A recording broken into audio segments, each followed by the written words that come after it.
বর্তমান সময়েও নানা ধরনের ট্যাগ আমাদেরকেও দেয় কি দেয় না বলেন? দেয়। আমাদেরকে কি বলে? মৌলবাদী বলে, বলে বলে ওই যে রাজাকার বলে। রাজাকার রাজাকার খেলার দিন শেষ। মন মতো হইলে মুক্তিযোদ্ধা, মন মতো না হইলে রাজাকার, এই দিন শেষ। ওই দিন আর নাই, এই কার্ড দিয়ে আর খেলার দিন নাই। এগুলো মানুষ আর খায় না এখন, এগুলো গিলে না আর। সাধারণ মানুষ বড্ড সচেতন। দেখেন, কালের বিবর্তনে, সময়ের আবর্তনে একই পরিক্রমা আমাদেরকেও ট্যাগিং করে, আমাদেরকে মৌলবাদী বলে, ব্যাকডেটেড বলে, রাজাকার বলে, জঙ্গি বলে, যুদ্ধাপরাধী বলে। আছে না এরকম?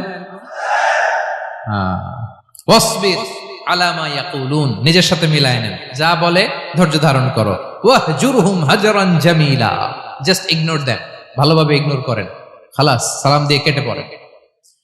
তাহলে প্রিয় ভাইরা, এই বিপদ আপদ আমাদের পিছু ছাড়বে না, পিছু ছাড়বে না।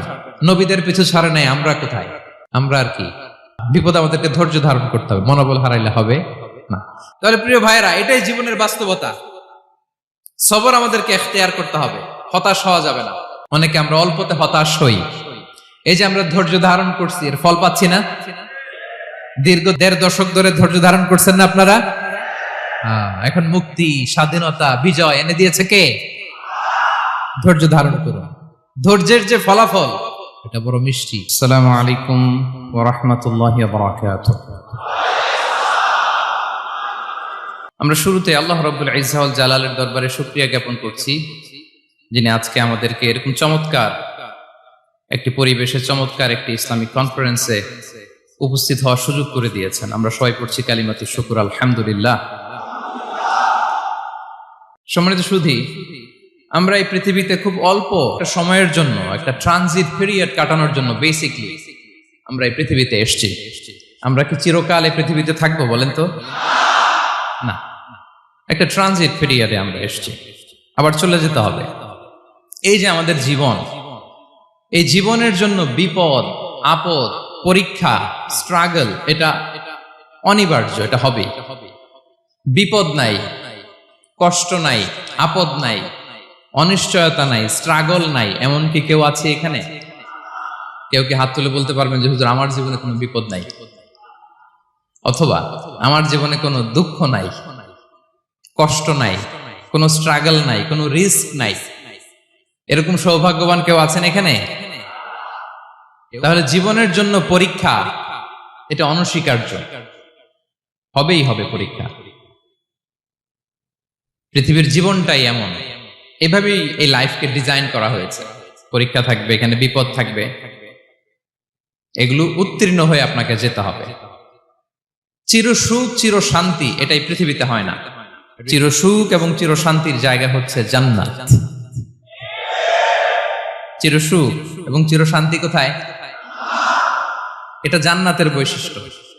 চির সুখ, চির শান্তি, টেনশন নাই, ঝামেলা নাই, পরীক্ষা নাই, বিপদ নাই, রিস্ক নাই, স্ট্রাগল নাই। এটা হচ্ছে দ্য ফিচার্স অফ জান্নাত, জান্নাতের ফিচার। কিন্তু সমস্যা বাদে তখন যখন জান্নাতের ফিচার আমরা দুনিয়ায় খুঁজি। যেটা পাবো আমরা জান্নাতে, এটা খুঁজি কোথায়? এই তখনই সমস্যা বাদে। And this is the main problem. এটাই বড় সমস্যা। এই সমস্যার সমাধান কোথায়, এটা নিয়ে আজকে আমি কিছু কথা অ্যাড্রেস করবো ইনশাআল্লাহ। তো তাহলে আসুন শুনি জান্নাতের ফিচার কি। জান্নাতের কমন একটা ফিচার হচ্ছে জান্নাতে there will be no sickness in paradise. জান্নাতে কোনো অসুস্থতা থাকবে না, চিরসুস্থ। সুবহানাল্লাহ পড়েন। চিরসুস্থ, চির সবল, কেউ অসুস্থ হবে না জান্নাতে। জান্নাত হবে অ্যান্টি এইজিং, জান্নাতে বয়স বাড়বে না কারো, চির যৌবনা, চির যুবক, অ্যান্টি এজিং। আপনারা জানেন যে বর্তমান পৃথিবীতে অ্যান্টি এজিং ক্রিম পাওয়া যায় না? ক্রিম, কথা বুঝতেছেন? অ্যান্টি এজিং ক্রিম পাওয়া যায়। তারা বলে এই ক্রিম মাখলে চামড়ায় ভাঁজ পড়ে না। এটার দাম আছে কিন্তু অনেক। অ্যান্টি এজিং ক্রিম লাগায়, শ্যাম্পু ইউজ করে, অ্যান্টি এজিং অয়েল আছে, এটা দিলে নাকি চামড়ায় ভাঁজ পড়ে না। ইভেন ভারতের অনেক বড় একজন ব্যবসায়ী মুকেশ আম্বানি, নাম শুনছেন না, যে তার ছেলের বিয়ে হয়ে গেল। তো এই মুকেশ আম্বানির স্ত্রী নীতা আম্বানি, সে কিছুদিন আগে এক বটল গোল্ড ওয়াটার খেয়েছে, gold water, and it's cost $60,000 $60,000 দাম এক বোতল গোল্ড ওয়াটারের। কেন? ফর অ্যান্টি এজিং, যাতে বয়সের ছাপ গালে না থাকে। এখন বলেন, এভাবে কি আমাদের বয়সকে ধরে রাখা সম্ভব এই পৃথিবীতে? সম্ভব না, কারণ এই ফিচারটা দুনিয়ার ফিচার না, এটা জান্নাতের ফিচার। সুবহানাল্লাহ পড়েন। তাহলে জান্নাতে কেউ অসুস্থ হবে না, জান্নাত হবে চির যৌবন, চির যৌবনা। ওখানে আমরা যুবক থাকবো, প্রত্যেকে 33 বছরের যুবক যুবতী হয়ে জান্নাতে ঢুকবো। বিষ্ণু ইসলাম বলেন, আহলুল জান্নাতি জুরদা ওয়া মুরদা ওয়া আবনাউ সালাসিন ওয়া সালাসিন, জান্নাতে যারা যাবে শুভ্র দাড়িবিহীন, প্রত্যেকে হবে 33 বছর বয়সের। ওই যে 33 বছর বয়সে একবার ঢুকলেন, আর বয়স বাড়বে না, ওইটাই চিরকাল ওই বয়স পাবেন। জান্নাতের আরেকটা ফিচার হচ্ছে নো ফ্রাস্ট্রেশন, কোনো চিন্তা নাই, দুশ্চিন্তা নাই, হাইপার টেনশন নাই, সজীব প্রাণবন্ত। সুবহানাল্লাহ। জান্নাতের আরেকটা ফিচার হচ্ছে there is no expiry date in জান্নাত। এক্সপায়ারি ডেট আছে? জান্নাতে যে ঢুকবো 7 দিনের জন্য চেক ইন, নাকি চেক ইন কয় দিনের জন্য? 7 দিন, 10 দিন পরে চেক আউট করে ফেলবে, এরকম না। নো এক্সপায়ারি ডেট, আজীবন। একবার এন্ট্রি পেলে বের হওয়ার টেনশন নাই। আল্লাহু আকবার। তাহলে no expiry date, rather it's eternal, আজীবন থাকবেন, খালিদিনা ফিহা, চিরকাল থাকবেন। এবং জান্নাতের সবচাইতে গুরুত্বপূর্ণ ফিচার হচ্ছে there will be no death in জান্নাত। জান্নাতে আপনার আর মৃত্যু হবে না, মৃত্যুর বিদায় হবে। তার মানে আপনি অমর হবেন। তাহলে আপনি চির সুস্থ, চির সবল হবেন জান্নাতে, চির যুবক থাকবেন, প্রাণবন্ত থাকবেন, আপনি অমর হবেন, আপনি জান্নাতে মরবেন না। জান্নাতীরা যখন জান্নাতে যাবে, ফেরেশতারা ডেকে বলবে, ইয়া আহলাল জান্নাতি ইন্না লাকুম আন তাসিহু ফালা তাসকামু আবাদা। জান্নাতীরা চিরকাল সুস্থ থাকবা, অসুস্থ হবা না। ইন্না লাকুম আন তাশিব্বু ফালা তাহরামু আবাদা, তোমরা শাবাব থাকবা, বুড়া হবা না। ওয়া ইন্না লাকুম আন তাহইয়াউ ফালা তামুতু আবাদা, চিরকাল বেঁচে থাকবা, মরবা না। এবং সেদিন জান্নাতে মৃত্যু দেয়া হবে, মৃত্যু দেয়া হবে। ইউতাল মাউতু বিকাবশিন আমলাহ, একটা ছাগলের আকৃতিতে মৃত্যুকে আনা হবে। ফায়ুযবাহুল মাউত, মৃত্যুকে জবাই দেয়া হবে। এবার জান্নাতীরা তাকিয়ে থাকবে, ফেরেশতারা বলবে, ইয়া আহলাল জান্নাতি খুলুদুন ফালা মাউত, হে জান্নাতীরা চিরকাল এই জান্নাতে থাকবে। তাহলে জান্নাতের ফিচার পাইছেন। এখন কোন বোকা যদি এই ফিচার দুনিয়ায় খোঁজে, পাবে? পাবে না, কারণ দুনিয়ার ফিচার আলাদা। দুনিয়ার ফিচার কি? এই দুনিয়াতে বিপদ আসবে, কষ্ট আছে দুনিয়াতে, হতাশা আছে, ভয় আছে, অসুস্থতা আছে, বার্ধক্য আছে, এবং এই দুনিয়ার একটা এক্সপায়ারি ডেট আছে না? দ্য ডে ইউ ডাই, যেদিন আপনি মারা যাবেন, এটা আপনার এক্সপায়ারি ডেট। চলে যেতে হবে, চলে যেতে হবে। এই পৃথিবীতে মৃত্যুর অস্তিত্ব আছে। সবকিছু থমকে দিয়ে, আপনাকে চমকে দিয়ে মৃত্যু চলে আসবে, ঠিক কিনা বলেন? তাহলে এগুলো হচ্ছে দুনিয়ার ফিচার। এই দুনিয়াতে বিপদ আপদ, কষ্ট, ঝুঁকি, স্ট্রাগল, বার্ধক্য, অসুস্থতা, এগুলো নিয়ে আমাদেরকে টিকে থাকতে হয়। এটা দুনিয়ার ফিচার, মিলায় ফেললে হবে না। জান্নাতের ফিচার একটা, দুনিয়ার ফিচার আরেকটা। দুনিয়াতে কষ্ট থাকবে, বিপদ আপদ থাকবে। এই দুনিয়ার ফিচারটা আল্লাহ তাআলা কোরআনের একটা আয়াতে খুব চমৎকার ভাবে উল্লেখ করেছেন। সেটা দিয়েই আমি আলোচনা শুরু করেছি। আল্লাহ তাআলা ইরশাদ করছেন, ওয়ালা নাবলুওয়ান্নাকুম বিশাইইম মিনাল খাউফি ওয়াল জু'i ওয়া নাকসিম মিনাল আমওয়ালি ওয়াল আনফুসি ওয়াস সামারাত ওয়া বাশশিরিস সাবিরিন। আল্লাহ তাআলা বলছেন, অবশ্যই অবশ্যই আমি তোমাদেরকে পরীক্ষা করব, ভয় দিয়ে, ক্ষুধা দিয়ে, সম্পদের ঘাটতি দিয়ে, আতঙ্ক দিয়ে, প্রাণনাশ দিয়ে, ফল ফসলের হানি দিয়ে পরীক্ষা করব। কিন্তু এই পরীক্ষায় যারা উত্তীর্ণ হবে, যারা সবর ইখতিয়ার করবে, ওয়াবাশশিরিস সাবিরিন, ধৈর্যশীলদের জন্যই হচ্ছে সুসংবাদ। আলহামদুলিল্লাহ পড়ে। তাহলে সম্মানিত সুধী, আমরা বুঝতে পারলাম এই পৃথিবীর ফিচার হচ্ছে এখানে বিপদ থাকবে, বিপদ ছাড়া কেউ থাকবে না। স্ট্রাগল থাকবে, কষ্ট থাকবে, ঝুঁকি থাকবে, রিস্ক থাকবে, এবং নানা ধরনের বিপদ আপদ দিয়ে আল্লাহ তাআলা আমাদেরকে পরীক্ষা করবেন। এটা মাস্ট, এটা আমাদের মাইন্ডসেটে নিয়ে নিতে হবে, মাইন্ডসেটে এটা ক্লিয়ার থাকতে হবে। চিরসুখ চিরশান্তি এই দুনিয়াতে মিলবে, কোথায় মিলবে তাহলে এটা? তাহলে বিপদ আসবেই, আপদ আসবেই, পরীক্ষা থাকবেই আমাদের জীবনে। তবে ইন্টারেস্টিংলি মজার বিষয় হচ্ছে পরীক্ষাটা এক একজনের এক এক রকম। পুরো পৃথিবীটা একটা পরীক্ষা ক্ষেত্র, কিন্তু কারো প্রশ্নপত্রের সাথে কারো প্রশ্নপত্রের কোনো মিল নাই। সুবহানাল্লাহ। আমার পরীক্ষা একরকম, আপনার পরীক্ষা আরেক রকম, ওই ভাইয়ের পরীক্ষা আরেক রকম, ওনারটা আরেক রকম। সবাই পরীক্ষার্থী, সবাই পরীক্ষার্থী, কিন্তু কারো প্রশ্নপত্রের সাথে কারো প্রশ্নপত্রের কোনো মিল নাই। কারো জন্য পরীক্ষা হচ্ছে সে খুব অসুস্থ, প্রচন্ড অসুস্থতা, তার জন্য পরীক্ষা। ক্যান্সারের রোগী, দুরারোগ্য ব্যাধি, ডক্টর বলছে 4th স্টেজে চলে আসছে, কয়েক মাস বাঁচতে পারে, এটা তার জন্য পরীক্ষা। আবার কারো দেখবেন যে খুব একটা অসুস্থতা নাই, অসুস্থতার ঝামেলা নাই, কিন্তু তার দারিদ্রতা আছে, তার আর্থিক অনটন, এটা তার জন্য পরীক্ষা। আবার কারো দেখবেন অসুস্থতাও নাই, দারিদ্রতাও নাই, তার দাম্পত্য জীবনের সমস্যা আছে না নাই? অনেকের দেখবেন এগুলো কোনোটাই সমস্যা না, তার ছেলে কথা শোনে না, মাদকাসক্ত। আহা, মাদকাসক্ত, রিহ্যাবে পাঠায়, আবার আসে, আবার গাঁজা খাওয়া শুরু করে, আছে না নাই বলেন? দেখেন তার পরীক্ষাটা আবার আলাদা। অনেকের দেখবেন মেয়ে বাবার কথা শোনে না। আবার অনেকের দেখবেন যে ব্যবসায় সমস্যা, লসের পর লস, লাভ উঠাতে পারে না। তাহলে পরীক্ষা ছাড়া, বিপদ আপদ ছাড়া দুনিয়াতে কেউ নাই, কেউ নাই প্রিয় ভাইরা। এটা আমাদের মাথায় রাখতে হবে। পরীক্ষা আপনাকে দিতেই হবে, পরীক্ষা দিয়ে দিয়েই নিজেকে প্রমাণ করতে হবে। আর এক একজনের পরীক্ষাটা এক এক রকম, কারো পরীক্ষার সাথে কারো পরীক্ষার কোনো মিল থাকবে না। তো মাঝে মাঝে আমরা এটা ভুলে যাই। আল্লাহ তাআলা কালামে পাকে রিমাইন্ডার দিয়ে আমাদেরকে স্মরণ করিয়ে দিতে চান যে এই পৃথিবীতে আসলে তোমরা এসেছো পরীক্ষা দিতে। এটাই জীবনের বড় বাস্তবতা।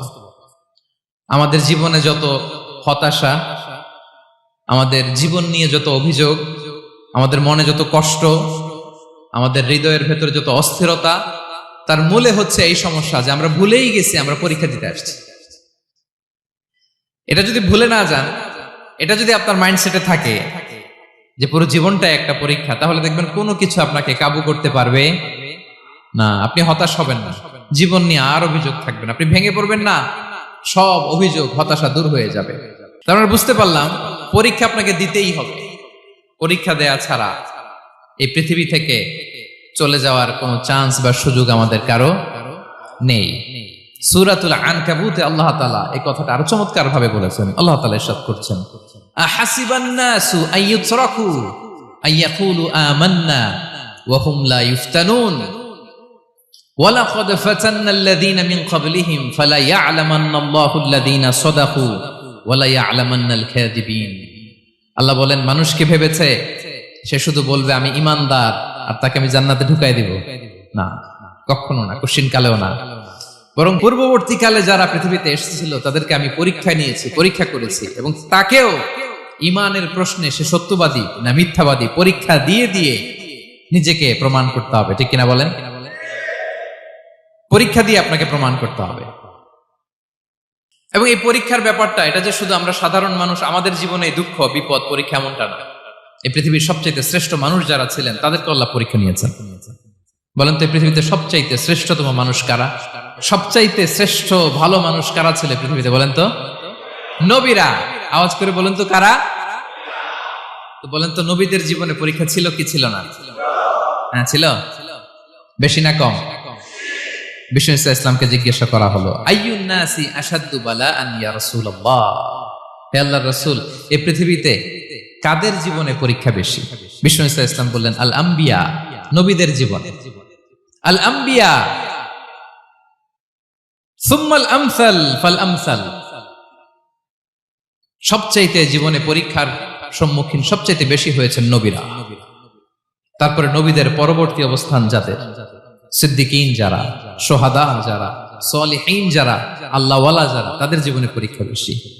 ইউবতালার রাজুলু আলা হাসাবি দীনি, ব্যক্তির দিনদারি যত বেশি তার জীবনে আল্লাহর পরীক্ষাও তত বেশি। আপনি আল্লাহওয়ালা হবেন, আপনার জীবনে পরীক্ষাও অনেক বেশি। এজন্য ইমানদার হওয়া যেমনি মর্যাদার, ইমানদারের জীবনে পরীক্ষাও হবে অনেক বেশি। এবং পরীক্ষা যত বড়, খেয়াল রাখতে হবে, মন খারাপ করার কোনো সুযোগ নেই। পরীক্ষা যার জীবনে যত বড়, সেটাতে সফল হতে পারলে ওটার প্রতিদানও বড়। পরীক্ষা যত বড়, এটাতে সাকসেস হইতে পারলে এটার রিওয়ার্ডও তত বড়। বিষ্ণু ইসলাম বলেন, ইযামুল জাযাই মাআ ইযামিল বালা, বালা যত বড়, জাযাও তত বড়, প্রতিদানও তত বড়। কারণ নবীদের জীবনে যদি খেয়াল করেন, দেখবেন যেই নবীর জীবনে পরীক্ষা যত বেশি, সেই নবীর জীবনে সফলতাও তত বেশি। সাইয়েদনা ইব্রাহিম আলাইহিস সালামের কথাটা একটু খেয়াল করেন তো, বলেন তো ওনার জীবনে পরীক্ষা কেমন ছিল, বেশি না কম? ওনার জীবনের পরীক্ষা থেকেই তো আমরা এই শব্দটা ব্যবহার করি, আমরা বলি অগ্নি পরীক্ষা। কি বলি? মানে আগুনে নিক্ষেপ করা হয়েছে সাইয়েদনা ইব্রাহিম আলাইহিস সালামকে, তাও স্বাভাবিকভাবে না, উলঙ্গ করে, ন্যাকেট করে ওনাকে অপমানিত করবার জন্য ওনার গায়ের জামা কাপড় খুলে উলঙ্গ অবস্থায় আল্লাহর খলিল সাইয়েদনা ইব্রাহিম আলাইহিস সালামকে অগ্নিকুণ্ডে নিক্ষেপ করা হয়েছিল। এরকম এক্সপেরিয়েন্স এই অডিটোরিয়ামের ভেতরে আমাদের কখনো হয়েছে? তাইলে সাধারণ মানুষের জীবনের পরীক্ষা আর নবীদের জীবনের পরীক্ষার মধ্যে পার্থক্য আছে না নাই? ওই পরীক্ষায় উনি পাশ করে ফেললেন।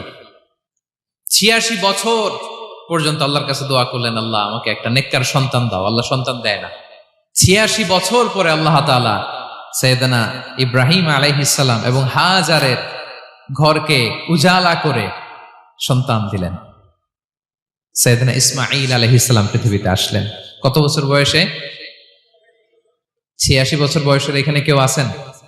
হ্যাঁ, আছি আমরা? কেউ নাই। 86 বছর বয়সে প্রথম সন্তান পেয়েছে। তাদের ঘরকে উজালা করে আল্লাহর নবী সাইয়েদনা ইসমাঈল আলাইহিস সালাম আসলেন। এবার আল্লাহ বললেন, যাও স্ত্রীকে আর এই কলিজার টুকরা সন্তানকে, থাকো তো প্যালেস্টাইনে, প্যালেস্টাইন থেকে ১,৫০০ কিলোমিটার দূর, দ্য ব্যারেন ল্যান্ড, ওই মক্কার ধুধুমরু প্রান্তরে রেখে আসো, যেখানে কেউ নাই, মানুষ নাই, গাছ নাই, পাখি নাই, পানি নাই, যাও রেখে আসো। আচ্ছা বলেন তো, ৮৬ বছর পরে যে লোকটা সন্তান পেল, বুঝে শুনে উত্তর দিয়েন, ৮৬ বছর পরে যে লোকটাকে আল্লাহ তাআলা সন্তান দিল, তার হৃদয়ে ওই সন্তানের জন্য মায়া বেশি না কম? এমনি তো আমাদের প্রথম সন্তানের হিস্ট্রিটা একটু খেয়াল করেন তো। প্রথম আমাদের যে মেয়ে হয়েছিল বা যাদের ছেলে হয়েছিল, তার প্রতি আদর, সোহাগ, দরদ, ভালোবাসা, আল্লাহ কত ছিল। আর ৮৬ বছর বয়স আল্লাহ তাআলা ওনাকে সন্তান দিলেন, দিয়ে বললেন, যাও হাজারকে আর ইসমাঈলকে মক্কার ধুধুমরু প্রান্তরে রেখে আস। আল্লাহ তাআলা বলতে দেরি, চলে যেতে দেরি নাই, মুহূর্তে উনি রওনা হয়ে গেলেন। সুবহানাল্লাহ পড়বেন না? রেখে আসলেন মক্কার ধুধুমরু প্রান্তরে। এবার আল্লাহ বললেন, যাও রিটার্ন ব্যাক টু প্যালেস্টাইন, প্যালেস্টাইনে চলে যাও। চলে গেলেন, হৃদয়টা ভেঙে খান খান। অনেক বছর পরে আল্লাহ তাআলা আবার অনুমতি দিলেন, যাও এবার ছেলেকে দেখে আসতে পারো, যাও প্যালেস্টাইন থেকে আবার মক্কায় যাও। সাইয়েদনা ইব্রাহিম আলাইহিস সালাম প্যালেস্টাইন থেকে আবার ১,৫০০ কিলোমিটার পথ পাড়ি দিয়ে, এখনকার মতো ফ্লাইটে যায় না, গাড়িতেও না, উটে করে। কিসে করে? উনি যে কতবার মক্কা থেকে ফিলিস্তিন এসেছেন আর গিয়েছেন, কোন ইয়ত্তা নাই, হিসাব নাই। গেলেন, এবার ছেলেটা হাঁটতে পারে, দৌড়াতে পারে, একটু একটু কথা বলতে পারে, আব্বু আব্বু ডাকতে পারে। কেমন মায়া লাগে বলেন তো? মায়া ভালোবাসায় যখন টইটম্বুর, ঠিক ওই মুহূর্তে আল্লাহ বললেন, ছেলেকে জবাই করো, জবাই করো ছেলেকে। আল্লাহ তাআলা বলতে দেরি করেছেন, আল্লাহর আদেশ পালনে ১ সেকেন্ডও তিনি দেরি করেন নাই। ছুরি চালালেন, জান্নাত থেকে দুম্বা নিয়ে আসা হলো। এভাবে আল্লাহর নবী ইব্রাহিম আলাইহিস সালাম উনার জীবনের প্রতিটি ক্ষেত্রে যেখানে আল্লাহ তাআলা উনাকে পরীক্ষা নিয়েছেন, উত্তীর্ণ হয়েছেন। এবং দেখেন উনাকে আল্লাহ তাআলা কি উপহার দিলেন। আল্লাহ তাআলা উনাকে খলিলুল্লাহ উপাধি দিলেন, আল্লাহর বন্ধু। সুবহানাল্লাহ বলেন। আল্লাহ তাআলা বলছেন, ওয়া ইযি বিতালা ইব্রাহিম রাব্বুহু বিকালিমাতিন ফাআতাম্মাহুন, ক্বালা ইন্নী জাইলুকা লিন-নাসি ইমামা। আল্লাহ অনেকগুলো পরীক্ষা নিয়েছিলেন সাইয়েদনা ইব্রাহিম আলাইহিস সালাম, প্রতিটা পরীক্ষায় সাকসেসফুলি পাস করেছেন, গোল্ডেন এ প্লাস। আল্লাহ বলেন ইন্নী জাইলুকা লিন-নাসি ইমামা, I'm gonna make you the leader for the entire human being. I'm gonna appoint you as a leader for the entire universe. গোটা বিশ্বের জন্য, গোটা মানবতার জন্য আমি তোমাকে লিডার বানায় দিলাম। ইযামুল জাযাই মা'a ইযামিল বালা।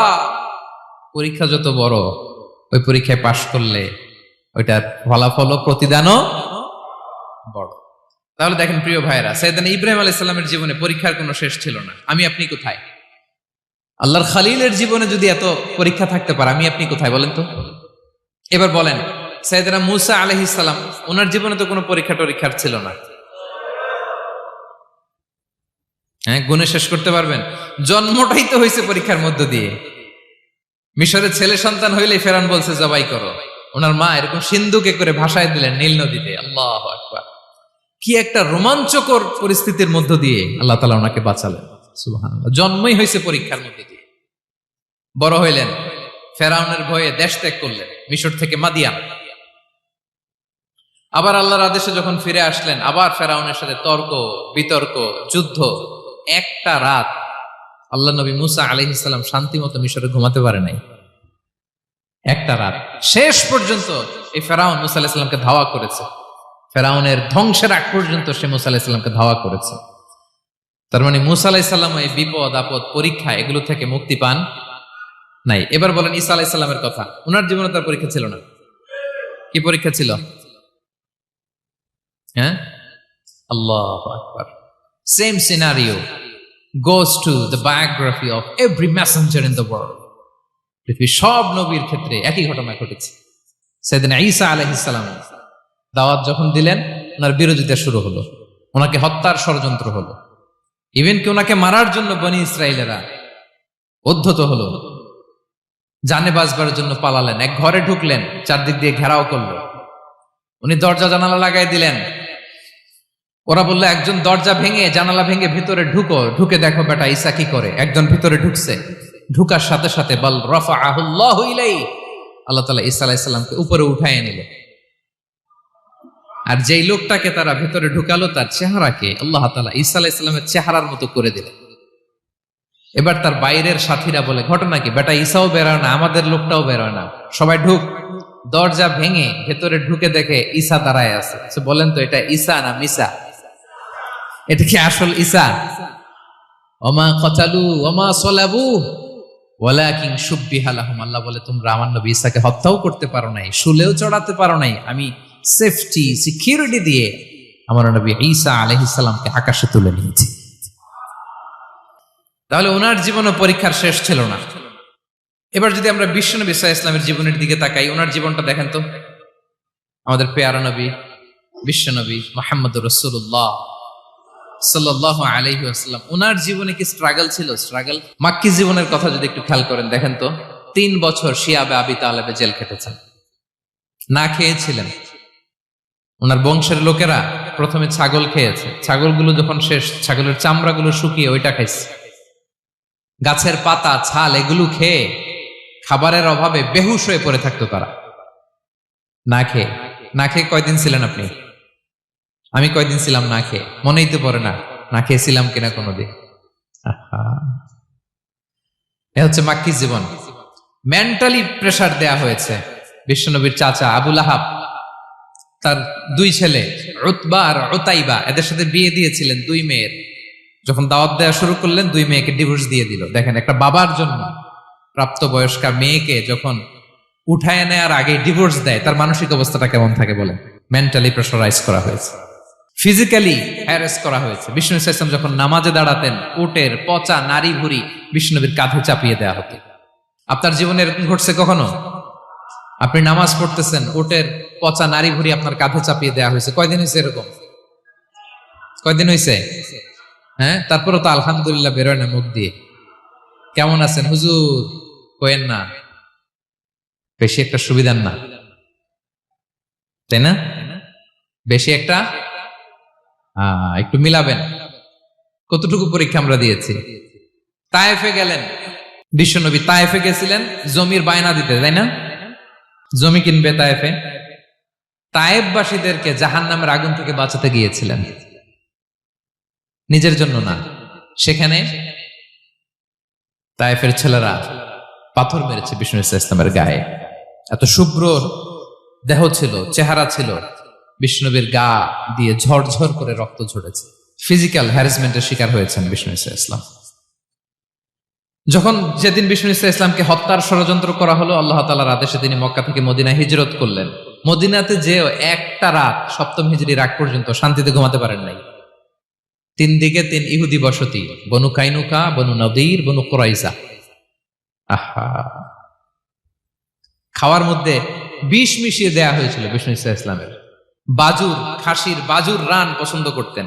এক ইহুদি মহিলা বিষ্ণু ইসলামের ওই রানের মধ্যে বিষ মিশিয়ে দিয়েছিল। ওই বিষের যন্ত্রণায় মৃত্যুর আগ পর্যন্ত বিশ্বনবী কাতরাতেন, এবং উনি ইন্তেকালের সময় ওই বিষের ব্যথা যন্ত্রণাতে ইন্তেকাল করেছেন। বিশ্বনবীর ইন্তেকালটা শাহাদাতের ইন্তেকাল ছিল। বিষ্ণু ইসলাম বলেছেন, ওই যে খায়বার এলাকার ওই মহিলা যে আমার খাবারে বিষ মিশিয়েছিল, সেই বিষের যন্ত্রণা, বেদনা, কষ্ট আমি অনুভব করছি। খেয়ে না খেয়ে দিন প্রচারের কাজে নিজেকে দিয়েছ বিলিয়ে, তায়েফের কাফিরেরা চিনল না সে আলো, দুষ্ট ছেলেদের পিছু দিল লেলিয়ে, পাথরের আঘাতে ক্ষত বিক্ষত হয়ে সারা শরীর থেকে রক্ত ঝরে। হে রাসূল তোমাকে ভুলি আমি কেমন করে, হে রাসূল তোমাকে ভুলি আমি কেমন করে। হাজার ব্যথা বেদনার পরে ফিরে আসনি তুমি আপন ঘরে, দিনের আলো তুমি ছড়িয়ে দিতে চলে গেলে মদিনায় মক্কা ছেড়ে। হে রাসূল তোমাকে ভুলি আমি কেমন করে, হে রাসূল তোমাকে ভুলি আমি কেমন করে। ঠিক কিনা বলেন? একটা রাত শান্তিতে, শান্তির ঘুম তিনি দিতে পারেন নাই। প্রিয় ভাইরা, তাহলে আমরা কি বুঝলাম? বিশ্বনবীর জীবনও পরীক্ষা ছিল কি ছিল না? আমাদের উপায় আছে? আমরা বাঁচতে পারবো এই বিপদ আপদ পরীক্ষা ঝঞ্ঝাল থেকে? বাঁচতে চাইলেও বাঁচতে পারবো? পারবো না। ইমাম মালিক আলাইহি রাহমা নাম শুনেছেন? ইমাম মালিক, ওনার জ্ঞান থেকে লাখো লাখো মানুষ উপকৃত হয়েছে, কোটি কোটি মানুষ উপকৃত হয়েছে। মদিনার রাস্তায় রশি দিয়ে ওনাকে টেনে হিচড়ে এক এলাকা থেকে আরেক এলাকায় নিত জালেম বাদশারা। ইমাম মালিক আলাইহি রাহমা। ইমাম আহমদ ইবনে হাম্বল, ওনাকে বেত্রাঘাত করা হতো, চাবুক দিয়ে পেটানো হতো।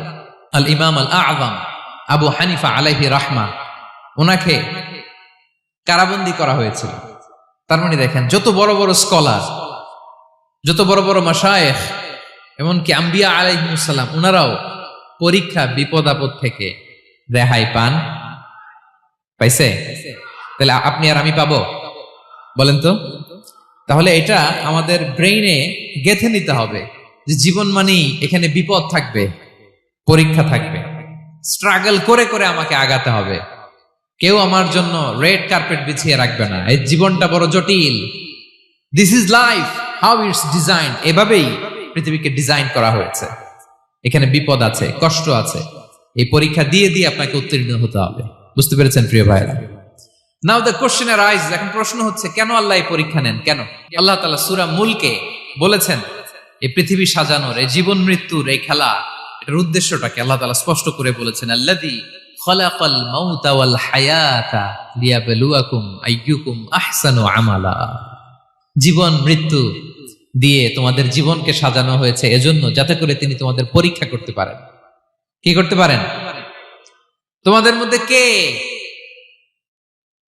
সৎকর্মে অগ্রগামী, কে কাজে ভালো, আমলে ভালো, এটা দেখার জন্য। বেসিকলি আল্লাহর দেখার প্রয়োজন নাই, আমাদেরকে দেখানোর জন্য এই পরীক্ষার আয়োজন।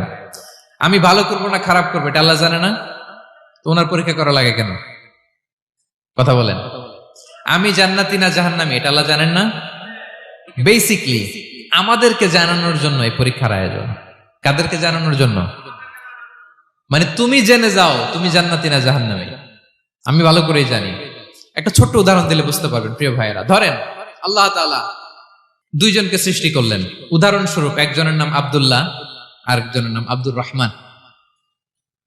সৃষ্টির পরে আব্দুল্লাহকে বললেন, আব্দুল্লাহ আমি জানি তুমি পৃথিবীতে 50 বছর হায়াত পাইতা, খুব ভালো কাজ করতে, তুমি দুনিয়াতে অনেক ভালো কাজ করতে, এটা আমি আগেই জানি, আমার অসীম জ্ঞান বলে আমি আগে থেকেই জানি। তো যাও, তোমার এইমাত্র সৃষ্টি করলাম, যাও তুমি জান্নাতে ঢুকে যাও, কারণ আমি জানি তুমি জান্নাতি হবে। আচ্ছা, আর আব্দুর রহমান তুমি পৃথিবীতে খুব খারাপ কাজ করতে, এটা আমি জানতাম, তোমারে পাঠাইলে খারাপ কাজ করবা, তুমি সীমা লঙ্ঘন করবা, অন্যায় করবা, অপরাধ করবা, তুমি জাহান্নামী হবা, যাও। সেটা আমি জানি, পরীক্ষার আর দরকার নেই, তোমারে জাহান্নাম দিয়ে দিলাম, যাও ঢুকে যাও। আব্দুল্লাহ ঠিকই জান্নাতে ঢুকে যাবে, আব্দুর রহমান কি ঢুকবে? ঢুকবে। সে বলবে, আল্লাহ এইমাত্র আমারে বানাইলেন, এইমাত্র আপনি আমাকে সৃষ্টি করলেন, সৃষ্টি করেই বলতেছেন তুমি জাহান্নামে যাও, আর বলতেছেন আমি জানি দুনিয়াতে পাঠালে তুমি খারাপ কাজ করবা, তুমি জাহান্নামী হবা, পাঠানোর আর কি দরকার, আগে থেকে জাহান্নামে যাও। আল্লাহ আপনি জানলে জানতে পারেন, আমি তো জানি না। ঠিক কিনা বলেন? সে বলবে, না আল্লাহ আপনি ভুল বলতেছেন, এই দুনিয়াতে পাঠাইলে আমি খুব ভালো কাজ করতাম, আমি সীমা লঙ্ঘন করতাম না, নামাজ পড়তাম, রোজা রাখতাম, হজ করতাম, যাকাত দিতাম, সাদাকা করতাম, চ্যারিটি করতাম, জনকল্যাণকর সব ভালো কাজগুলো আল্লাহ আমি করতাম। এজন্য আল্লাহ তাআলা পরীক্ষার আয়োজন করেছেন, যাতে করে তুমি জেনে যাও যে পৃথিবীতে তুমি কি করেছো। এখন আর আল্লাহকে এক্সকিউজ দেওয়ার সুযোগ নেই। আচ্ছা বলেন তো, আবু জাহেলকে যদি আল্লাহ এখন কিয়ামতের দিন বলে, আবু জাহেল go to the hell fire, আবু জাহেলের কাছে বলার সুযোগ আছে? কারণ ও দুনিয়াতে কি করে আসছে এটাও জানে না। ফেরাউনকে ডেকে যদি আল্লাহ বলে, ফেরাউন তুমি জাহান্নামে যাও, go to the hell fire, ওর কি কোনো এক্সকিউজ দেওয়ার সুযোগ আছে? বলেন, সুযোগ আর আছে? কারণ তুমি দুনিয়াতে কি করেছো তোমার চেয়ে ভালো কেউ আর জানে। পৃথিবীতে এই পরীক্ষার এই আয়োজনের সবচাইতে বড় উদ্দেশ্য হচ্ছে যাতে করে আমরা দেখে যাই যে আমরা কি কাজ করছি। কেউ যখন পরীক্ষা দেয় প্রিয় ভাইরা, ওই পরীক্ষায় কত পাবে তার একটা হিসাব আছে না? বলেন, আপনি গণিত পরীক্ষা দিয়ে আসছেন, যে 100-তে 100 পাবে সে বলতে পারে আমার সব অঙ্ক হয়েছে, ঠিক কিনা বলেন? আর যে লাড্ডু গুড্ডু বুঝছেন তো, কিছুই পারে নাই, ঘোড়ার ডিম, তারও একটা হিসাব আছে যে সে কিছুই লিখে আসতে পারে নাই। তাই পৃথিবীতে এই পরীক্ষার আয়োজনের প্রধানতম কারণ হচ্ছে যাতে করে আমরা বুঝে যেতে পারি যে আমরা কোথায় যাব, জান্নাতে না জাহান্নামে। প্রিয় সুধী, এ পর্যায়ে আমরা জানবো এই যে পরীক্ষা আল্লাহ তাআলা নিচ্ছেন আমাদেরকে, এই পরীক্ষায় সফল হওয়ার মূল মন্ত্র কি। কোরআনে বিভিন্ন আয়াতে এই পরীক্ষার কথা বলা হয়েছে এবং এই পরীক্ষার সফলতার মূল মন্ত্রও কোরআনে ঘোষিত হয়েছে। আলহামদুলিল্লাহ বলেন। যে আয়াত দিয়ে আমি শুরু করেছি, এই আয়াতে আল্লাহ তাআলা বলেছেন, ওয়াবাশশিরিস সাবিরিন, নবী হে ধৈর্যশীলদেরকে আপনি সুসংবাদ দিন, ধৈর্যশীলদেরকে সুসংবাদ দিন। তার মানে বিপদে ধৈর্য ধারণ করতে হবে প্রিয় ভাইরা। ইন্নামাস সাবরু ইনদা সাদামাতিল উলা, বিপদে আমরা অনেক সময় প্যানিক হয়ে যাই, অস্থির হয়ে যাই, কি করব, হতাশ না। মুমিনরা হতাশ হয় না, ধৈর্য ধারণ করে। কি করে? কি করে? ধৈর্য ধারণ করার শক্তি দাও গো মেহেরবান আমায়, দাও গো মেহেরবান। পড়েন, ধৈর্য ধারণ করার শক্তি দাও গো মেহেরবান আমায়, দাও গো মেহেরবান। সবাই বলুন একসাথে, ধৈর্য ধারণ করার শক্তি দাও গো মেহেরবান আমায়, দাও গো মেহেরবান। বুকের ভেতর ব্যথার নদী বইছে অবিরাম, বইছে বইছে অবিরাম। পড়ুন, ধৈর্য ধারণ করার শক্তি দাও গো মেহেরবান আমায়, দাও গো মেহেরবান। পড়েন আমিন। আল্লাহ যেন বিপদে আমাদেরকে ধৈর্য ধারণ করার তৌফিক দান করে।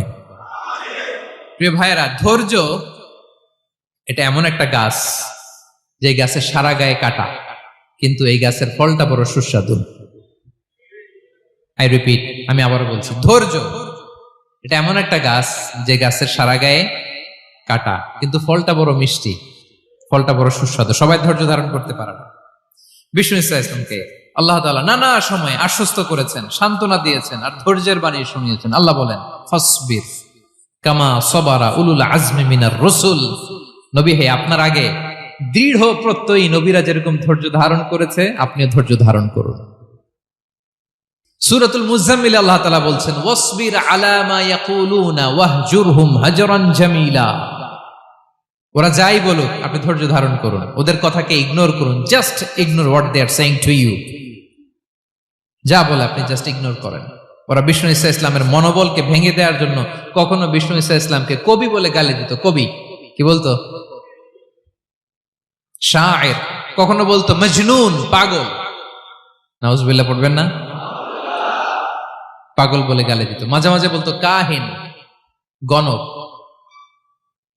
মাঝে মাঝে বিষ্ণু ঈসা ইসলামকে তারা বলতো আবতার, লেস কাটা। মুহাম্মদ, তোমার ছেলে নাই, তোমার বংশ নির্বংশ হয়ে গেছে, তোমার নাম নেয়ার মতো কেউ নাই। আহা, কপাল পোড়া। গোটা বিশ্বব্যাপী বিষ্ণু ঈসা ইসলামের সুনাম সুখ্যাতি ছড়িয়ে দিয়েছে কে? আকাশ বাতাস মাড়িয়ে, সাত আকাশ ছাড়িয়ে আল্লাহর আরশ পর্যন্ত আল্লাহ তাআলা বিষ্ণুনবীর সুনাম সুখ্যাতিকে সুউচ্চ করেছেন। ঠিক কিনা বলেন? ইগনোর করুন। আপনাকে কবি বলে, গণক বলে, আপনাকে পাগল বলে, আপনাকে লেসকাটা বলে, জাস্ট ইগনোর দেন। বর্তমান সময়েও নানা ধরনের ট্যাগ আমাদেরকেও দেয় কি দেয় না বলেন? দেয়। আমাদেরকে কি বলে? মৌলবাদী বলে, বলে বলে ওই যে রাজাকার বলে। রাজাকার রাজাকার খেলার দিন শেষ। মন মতো হইলে মুক্তিযোদ্ধা, মন মতো না হইলে রাজাকার, এই দিন শেষ। ওই দিন আর নাই। এই কার্ড দিয়ে আর খেলার দিন নাই। এগুলো মানুষ আর খায় না এখন, এগুলো গিলে না আর। সাধারণ মানুষ বড্ড সচেতন। দেখেন, কালের বিবর্তনে, সময়ের আবর্তনে একই পরিক্রমা আমাদেরকেও ট্যাগিং করে। আমাদেরকে মৌলবাদী বলে, ব্যাকডেটেড বলে, রাজাকার বলে, জঙ্গি বলে, যুদ্ধাপরাধী বলে। আছে না এরকম? ওয়াসবির আলা মা ইয়াকুলুন, নিজের সাথে মিলায় নেন। যা বলে ধৈর্য ধারণ করো। ওয়াহজুরহুম হাজরান জামিলা, জাস্ট ইগনোর দেন, ভালোভাবে ইগনোর করেন, খালাস, সালাম দিয়ে কেটে পড়েন। তাহলে প্রিয় ভাইরা, এই বিপদ আপদ আমাদের পিছু ছাড়বে না, পিছু ছাড়বে না। নবীদের পিছু ছাড়ে নাই, আমরা কোথায়? আমরা আর কি? বিপদ আমাদেরকে ধৈর্য ধারণ করতে হবে, মনোবল হারাইলে হবে না। দেখেন বিশ্বনবী কিভাবে আপনাদেরকে সান্ত্বনা দেয়। বিশ্বনবী বলেন, আজাবান লি আমরিল মুমিন, মুমিনের ব্যাপারটা বড় আশ্চর্যজনক। ফাইন্না আমরাহু কুল্লাহু লাহু খাইর, মুমিনের জীবনে যা ঘটে সবটাই খাইর, সবটাই কল্যাণ। ইন আসাবাতহু সাররাউ শাকারা ফাকানা খাইরাল্লাহ ওয়া ইন আসাবাতহু দাররাউ সাবারা ফাকানা খাইরাল্লাহ। মুমিনের জীবনে যদি সুখ আসে তাহলে মুমিন শুকরগুজার হয়, এটা তার জন্য ভালো। আর যদি মুমিন জীবনে দুঃখ আসে তাহলে সে সবর ইখতিয়ার করে, এটাও তার জন্য ভালো। সুবহানাল্লাহ। তাহলে দেখেন, আমরা হয় সুখে থাকি নয় দুঃখে থাকি, ঠিক কিনা বলেন? তাহলে সুখের সময় আমরা শুকর করি, কি করি? শুকরগুজার হই। শুকরিয়া করাও একটা ইবাদত, শুকরিয়া করাও কি? আর দুঃখের সময় আমরা সবর করি, সবর করাটাও একটা। তাহলে আমাদের পুরো জীবনটাই ইবাদত, পুরো জীবনটাই। সুখের সময় শুকর আর দুঃখের সময় সবর।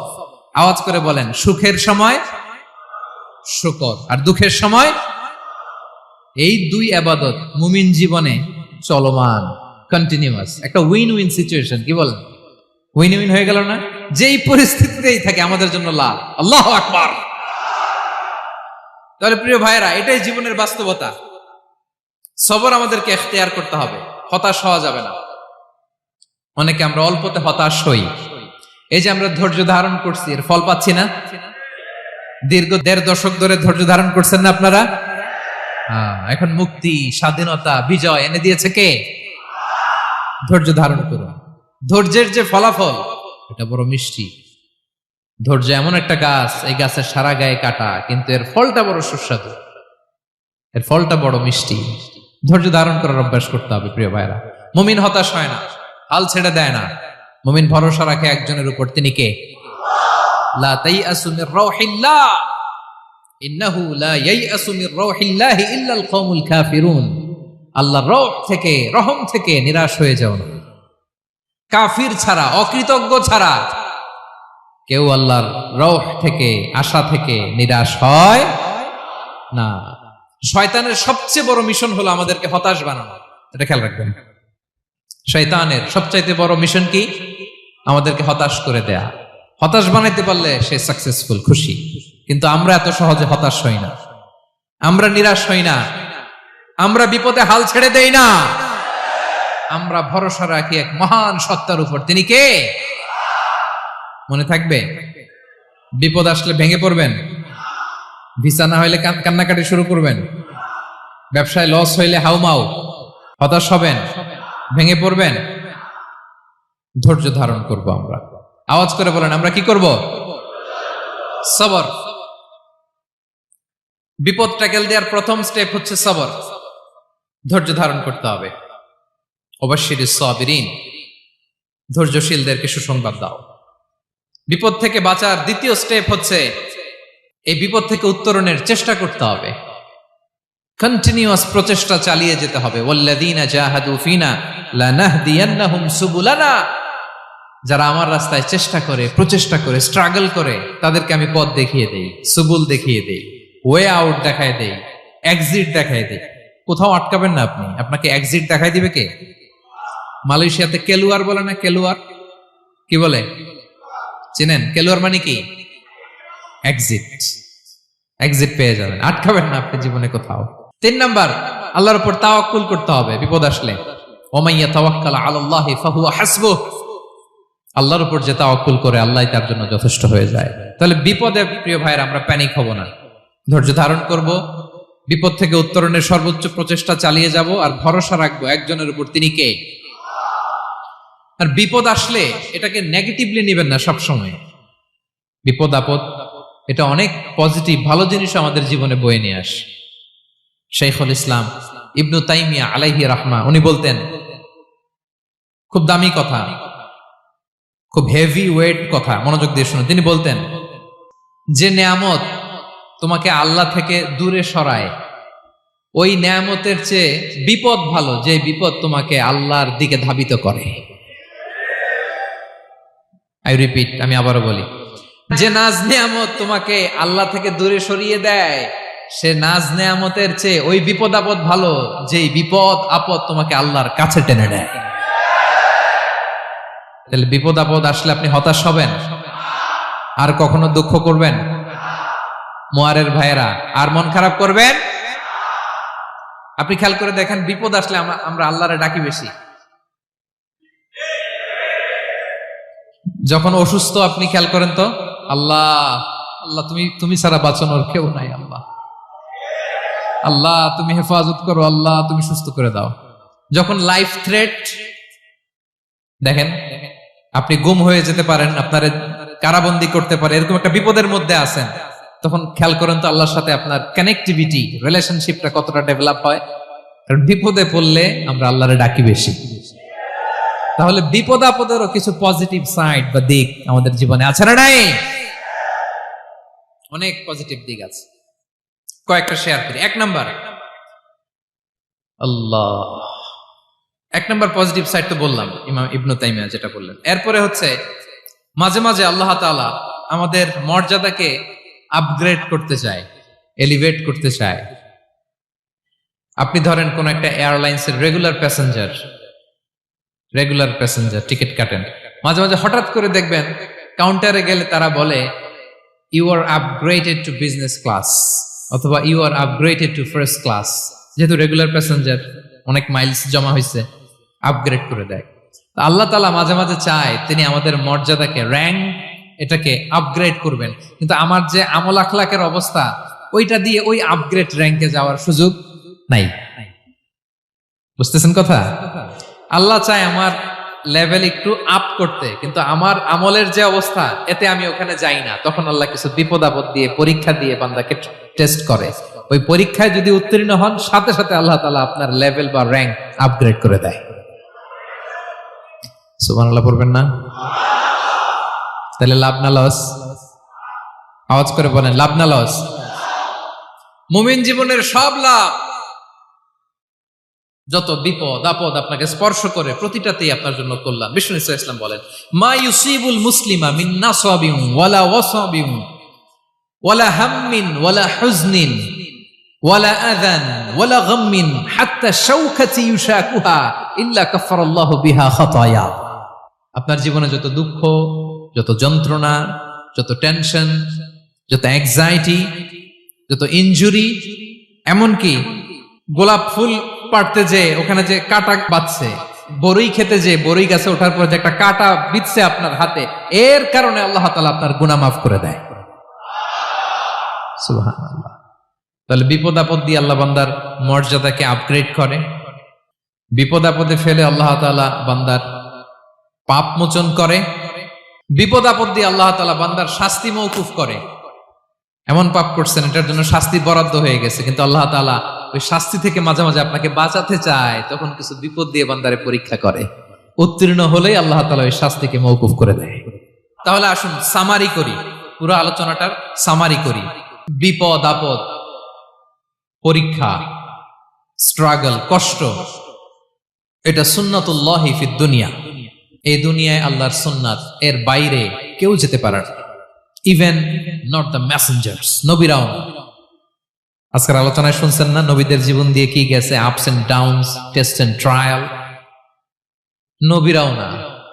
তাহলে এটা আমাদের মাইন্ডসেটের সাথে সেট আপ করে নিতে হবে যে অতীতে, বর্তমানে, ভবিষ্যতে বিপদ আপদ মুক্ত এই পৃথিবীতে কেউ থাকবে না।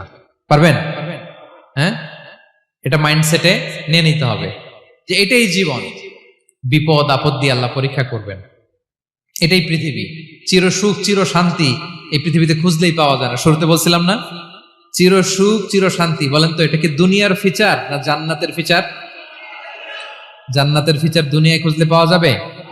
যাবে না। তাহলে আজকের আলোচনার 1 নাম্বার লেসন হচ্ছে, বিপদ আপদ এটা সুন্নাতুল্লাহি ফিদ দুনিয়া। এই দুনিয়া আল্লাহর সুন্নাত, এটা থেকে মুক্তি পাওয়ার কোনো সুযোগ নাই, নবীরাও পায় নাই।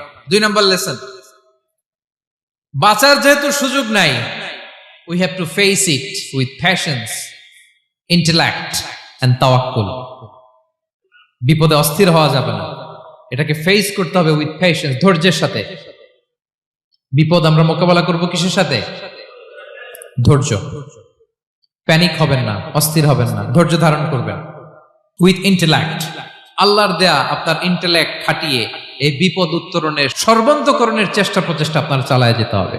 আর সবশেষে আত-তাওয়াক্কুল আলাল্লাহ, ডিপেন্ডিং অন আল্লাহ, ভরসা করব কার উপর? আল্লাহর উপর। পারা যাবে তো? আচ্ছা, 2টা লেসন গেল। 3 নাম্বার লেসন হচ্ছে, আমাদের ছেলে মেয়েদেরকে we have to educate our child regarding the test and trial in this দুনিয়া। দুনিয়ার এই বিপদ আপদের ব্যাপারে আমাদের ছেলে মেয়েদেরকে শেখাতে হবে, বুঝাতে হবে। ওরা ছোট মানুষ তো, অস্থির হয়ে যায়। আব্বু আমার সাথে কেন এমন হয়? আমারই শুধু পেন্সিল চুরি হয়, আমারই শুধু এটা হয়, আমি পরীক্ষায় খারাপ করি, আমি ব্যথা পাই, আমার এই আমার সেই। ছোট মানুষ তো বুঝে না। ওরা বুঝাইতে হবে যে বাবা, this is the essence of life, এটাই জীবন। এটাই কি এই লাইফ হ্যাকস গুলো তাদেরকে শেখাইতে হবে। ডোন্ট বি প্যানিক, প্যানিক হওয়া যাবে না। This is how life is design, এটাই জীবন। বিপদ আপদ আসবে, এটাকে মেনে নিতে হবে, ছেলে মেয়েদেরকে শিখাইতে হবে, তাহলে তারাও প্যানিক হবে না। পারবেন তো ইনশাআল্লাহ? আচ্ছা, 4 নাম্বার লেসন হচ্ছে, যেটা আমরা জানলাম, এই বিপদ আপদ সবসময় আমাদের জন্য খারাপ না। সামটাইমস ইট ব্রিংস খায়ের for us if dealt properly. ঠিক মতো বিপদকে ডিল করতে পারলে এটা আসলে আমার জন্য আখেরে কল্যাণই বয়ে নিয়ে আসে। কি বলেন, তাই না? কল্যাণ বয়ে নিয়ে আসে। সব শেষ কথা হলো, আমরা যেন এই বিপদগুলোকে প্রপারলি ডিল করতে পারি, আমরা যেন সবর এখতিয়ার করতে পারি। আল্লাহর কাছে চাইতে হবে, দোয়া করতে হবে। কারণ তৌফিক দেওয়ার মালিক কে? আল্লাহর কাছে যেন আমরা কায়মনোবাক্যে প্রার্থনা করতে পারি, আল্লাহ এই বিপদকে যেন আমরা ডিল করতে পারি উইথ সাবার, উইথ ইন্টেলেক্ট, উইথ তাওয়াক্কুল। আসল হাতিয়ার হচ্ছে এটা, দোয়া। আল্লাহর কাছে চাইবেন, মনোযোগের সাথে চাইবেন, আন্তরিকতার সাথে চাইবেন। উদউল্লাহ ওয়া আনতুম মুকিনুনা বিল ইজাবা। বিষ্ণু বলেন এমন ভাবে চাও যেন তুমি অনেকটা কনফার্ম যে তোমার দোয়া আল্লাহ কবুল করবেনই, এমন ভাবে চাও। অনেকে রোবোটিক দোয়া করে। রোবোটিক দোয়া মানে দোয়ার মধ্যে প্রাণ নাই, ধ্যান নাই, মন নাই, আগ্রহ নাই, ভালোবাসা নাই। ওই দোয়া আল্লাহ কবুল করে না। মনোযোগ দিয়ে চাইতে হবে চাওয়ার মতো, তাহলে আল্লাহ তাআলার পক্ষ থেকে তৌফিক পাওয়া যাবে। পারা যাবে তো ইনশাআল্লাহ। আল্লাহ তাআলা আমাদের সবাইকে বিপদে আপদে ধৈর্য ধারণ করার তৌফিক দান করুক। নবীরা তাদের জীবনে যেভাবে স্ট্রাগল, আপস এন্ড ডাউনস, বিপদগুলোকে, টেস্ট এন্ড ট্রায়াল গুলোকে ডিল করেছে, আমরা যেন সেভাবে ডিল করতে পারি। আল্লাহ তৌফিক দান করুক। আল্লাহ তাআলা আমাদের সবাইকে কথাগুলো বোঝা আর আমল করার তৌফিক দান করুক। হাযা মা ইনদি ওয়াল ইলমু ইনদাল্লাহি আলাইহি তাওয়াক্কালতু ওয়া ইলাইহি উনীব। ওয়াসসালামু আলাইকুম ওয়া রাহমাতুল্লাহি তাআলা।